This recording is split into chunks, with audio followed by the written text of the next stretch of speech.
प्रार्थना की और इस राष्ट्र को उन्नति और समुद्भव के मार्ग पर जाने की प्रार्थना वंदना भगवान श्री महाकालेश्वर से।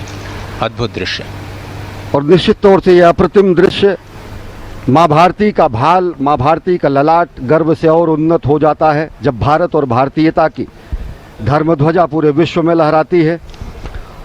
और निश्चित तौर से अगर देखें तो भगवान शिव के दरबार में आकर, महाकाल के दरबार में आकर जिस तरीके से राष्ट्र निर्माण के संकल्प की सिद्धि के और ज़्यादा दृढ़ विश्वास होता है। इस समय रक्षा सूत्र बांधा जा रहा है प्रधानमंत्री जननायक राष्ट्र सेवक प्रधानमंत्री नरेंद्र मोदी को। और अगर देखें तो भगवान शिव वास्तव में विलक्षण देव हैं, शिव सत हैं, शिव शाश्वत हैं, शिव आदि हैं, शिव अनादि हैं, शिव अनंत हैं, शिव अंत हैं, शिव आदि योगी हैं, शिव महायोगी हैं, शिव मुक्तिदाता हैं, शिव मोक्षदाता हैं, शिव नाथों के नाथ हैं भगवान भोलेनाथ, और कालों के काल हैं भगवान महाकाल। और भगवान महाकाल के दरबार में पूजा अर्चना आराधना कर प्रधानमंत्री नरेंद्र मोदी इस समय गर्भगृह से प्रस्थान कर रहे हैं। और आज वो सनातन संस्कृति और भारत भारतीयता के एक और प्रकाश स्तंभ का भी लोकार्पण करेंगे। भगवान महाकाल के महालोक का विश्वार्पण होगा, आज लोकार्पण होगा। यह भी सनातन संस्कृति के लक्ष्य से और विश्व में भारत की बढ़ती हुई शक्तिबोध और भारत के नए स्वरूप को परिलक्षित करेगा। इस समय परिक्रमा कर रहे हैं और भगवान शंकर के वाहन नंदी के बगल इस समय ध्यान कर रहे हैं प्रधानमंत्री नरेंद्र मोदी। और निश्चित तौर से जो हमारी संकल्पना है कि सर्वे भवन्तु सुखिनः, सर्वे सन्तु निरामयः, सर्वे भद्राणि पश्यन्तु, माँ कश्चित दुर्भाग भवेत्, ये प्रार्थना, ये अभ्यर्थना, ये आराधना प्रधानमंत्री नरेंद्र मोदी की। भगवान श्री नंदीश्वर को स्वयं धर्म का स्वरूप माना जाता है। अपनी मान्यता को, अपनी कामनाओं को भगवान श्री नंदीश्वर के कान में कहने की जो प्रथा है वो अत्यंत प्राचीन है।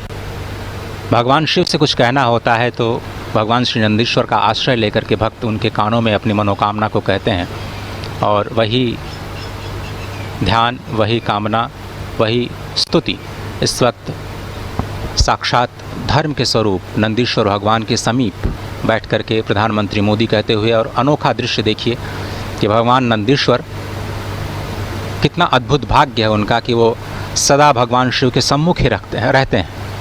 और इस स्वयंभू शिवलिंग की एक अद्भुत महत्ता एक और भी है कि जब भगवान सूर्य की किरणें उज्जैन में पहली बार आती हैं तो वो इसी शिवलिंग का अभिषेक करती हैं। भगवान सूर्य की किरणें जब अस्ताचल की तरफ जाती हैं तो स्वयं इस शिवलिंग का अभिषेक करती हुई जाती हैं।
इस समय प्रधानमंत्री नरेंद्र मोदी महाकाल के दरबार में पूजा अर्चना आराधना करने के बाद प्रस्थान कर रहे हैं। साथ में हैं मध्य प्रदेश के राज्यपाल मंगू भाई पटेल और मुख्यमंत्री शिवराज सिंह चौहान और केंद्रीय मंत्री ज्योतिरादित्य सिंधिया। और विलक्षण क्षण, एक असाधारण, अद्भुत और अलौकिक और अकल्पनीय क्षण समूची विश्व मानवता के लिए, क्योंकि एक स्वप्नदृष्टा के साधना का ये फल आज पूरी दुनिया देखेगी। एक राष्ट्र सेवक की साधना का कर्मफल भी आज दुनिया देखेगी। कर्मयोगी ने अभी आदियोगी को अपनी कार्यांजलि और पुष्पांजलि अर्पित की है। इसके बाद राष्ट्र सेवक समूचे राष्ट्र और मानवता को कार्यांजलि भी प्रस्तुत करेंगे, जब वो महाकाल के लोक का लोकार्पण करेंगे, विश्वार्पण करेंगे। और इस समय प्रधानमंत्री नरेंद्र मोदी सनातन संस्कृति के संवाहक के रूप में, जननायक के रूप में, राष्ट्रनायक के रूप में, भारतीयता के ध्वजवाहक के रूप में महाकाल के दरबार में पहुँचे हैं और पूजा अर्चना कर अब यहाँ से महालोक के लोकार्पण के लिए प्रस्थान कर रहे हैं। इस वक्त जो आप दृश्य देख रहे हैं, आपने एक चीज़ महसूस की होगी कि प्रधानमंत्री नीचे महाकालेश्वर के शिवलिंग से ऊपर आए हैं। ये बहुत ही समझने की बात है कि ये जो शिवलिंग है वो धरती के नीचे विद्यमान है। ये पूरा का पूरा अभी शिखर जो आपने दर्शन किया, उसके ऊपर सबसे ऊपर नाग चंद्रेश्वर भगवान विराजमान हैं और उसके बीच में ओंकारेश्वर भगवान और सबसे नीचे महाकालेश्वर भगवान विद्यमान हैं। ये शिखर का अद्भुत दर्शन, कहते हैं कि शिखर के दर्शन से ही ज्योतिर्लिंग के दर्शन का फल प्राप्त होता है। और इस पूरे विश्वास के साथ आप इस दृश्य का दर्शन कर सकते हैं कि आपको भगवान श्री महाकालेश्वर के दर्शन का ही फल प्राप्त हो रहा है मात्र शिखर दर्शन से। सबसे ऊपर नाग चंद्रेश्वर, जहाँ पर सिर्फ और सिर्फ एक बार नाग पंचमी के दिन भक्तों को विग्रह के दर्शन होते हैं। उसके नीचे यानी मध्य में ओंकारेश्वर महादेव विराजमान और सबसे नीचे स्वयंभू महाकालेश्वर विद्यमान। ब्रह्मांड का एक अनोखा दृश्य, ब्रह्मांड का एक अनोखा ज्योतिर्लिंग जिसका दर्शन इस वक्त आप कर रहे हैं। ये ऐसा अद्भुत स्थान जहाँ पर एक नहीं 84 शिवलिंग विद्यमान हैं, अष्टभैरव विद्यमान हैं, 11 रुद्र विद्यमान हैं, 12 आदित्य विद्यमान है, 6 गणेश और 24 देवियाँ इस प्रांगण में विद्यमान हैं।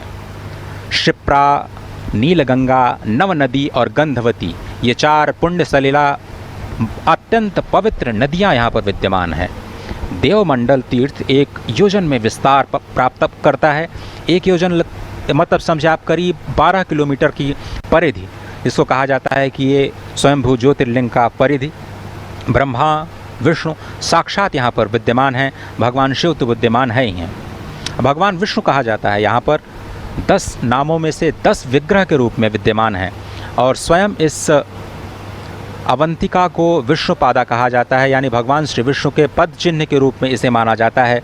और ये 10 विग्रह जो नारायण यहाँ पर विद्यमान हैं, उनके नाम लेने से, नाम के श्रवण करने से भी अत्यंत पाप नाशन की ये जो नाम हैं वो बहुत ही पवित्र माने जाते हैं और वो नाम श्रवण करना बहुत आवश्यक हो जाता है इस मंदिर के परिसर से। वो नाम हैं वासुदेव, अनंत, बलराम, जनार्दन, नारायण, ऋषिकेश, वाराह, धरणीधर, वामन और शेषशायी। ये भगवान श्री विष्णु के 10 नाम और 10 विग्रह और 10 विग्रहों के रूप में भगवान विष्णु यहाँ पर विद्यमान, जहाँ पर महाकालेश्वर निरंतर उन्हीं भगवान विष्णु के ध्यान में रत रहते हैं। ये महाकालेश्वर मंदिर के प्रांगण का अद्भुत नयनाभिराम दृश्य आप देख रहे हैं। और भगवान शंकर इस समूचे सृष्टि के कल्याण के लिए जो उन्होंने हलाहल का पान किया, ऐसा भी समूचे सृष्टि में करने वाला कोई भी व्यक्ति नहीं था। और इसो को श्रद्धेय अटल जी ने कहा कि मैं आदि पुरुष निर्भयता का वरदान लिए आया भूपर, पै पीकर सब मरते आए, मैं अमर हुआ लो विष पीकर, अधरों की प्यास बुझाई है मैंने पीकर वह आग प्रखर, हो जाती दुनिया भस्मसात जिसको पल भर में ही छूकर, भय से व्याकुल फिर दुनिया ने प्रारंभ किया मेरा पूजन, मैं नर नारायण नीलकंठ बन गया तो इसमें क्या संशय, तन मन हिंदू जीवन हिंदू रग रग हिंदू मेरा परिचय।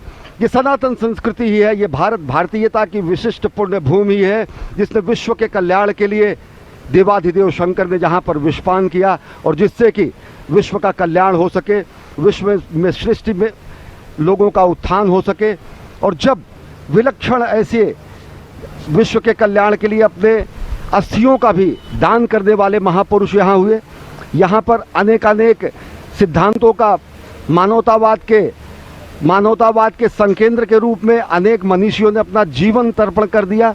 तो आज इसी उज्जैन की पुण्य भूमि पर प्रधानमंत्री नरेंद्र मोदी पधारे हैं। वो उज्जैन की भूमि जो कि महाराजा विक्रमादित्य के न्याय की भूमि है, जो वाराह मिहिर के अनुसंधान की भूमि है, जो वाण भट्ट के तपश्चर्या की भूमि है, जो भगवान श्री कृष्ण के अध्ययन की भूमि है। संदीपनी आश्रम यहीं पर है और निश्चित तौर से धरती का नाभिकेंद्र कहा जाने वाला उज्जैन आज एक और आयाम अपने में जोड़ने जा रहा है, क्योंकि महाकाल के दरबार में पूजा अर्चना के बाद अब प्रधानमंत्री नरेंद्र मोदी प्रस्थान कर चुके हैं महाकाल के लोक का महालोकार्पण करने के लिए, जो कि अब